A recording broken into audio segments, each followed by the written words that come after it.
कौनो साली जिधर से आवे उधर से धीरे से घोट के कहे का हो जीजा जीजा ससुर जवन बा चुप जा साली कुल मजाक करत का पूछत है का पूछत है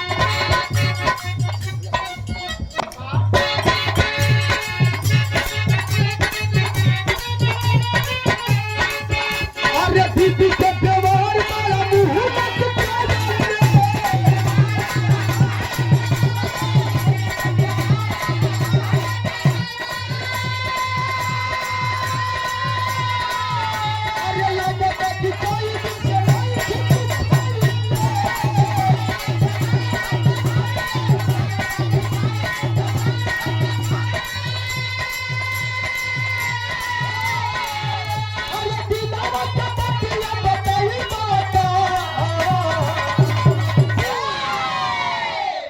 कुल कहत ही कि अरे दिलवा के बतिया बताई ए जीजा दिल का बात बता दा पिंटू जीजा तो पिंटू जीजा बतावत हुन कि हमारे दिल का बात सुना कहत हुन किन में हर के फर्ज निभाई बूता हमारे दिल का बात है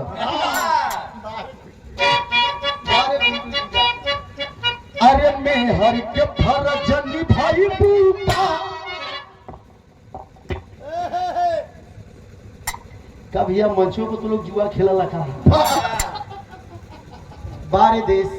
ख्याल पड़ गल भैया के मोबाइल कि मैं हर के फर्ज निभाई बूता अरे मैं हर के फर्ज निभाई बूता बुल्लू भैया अब बसर रात भर संग ही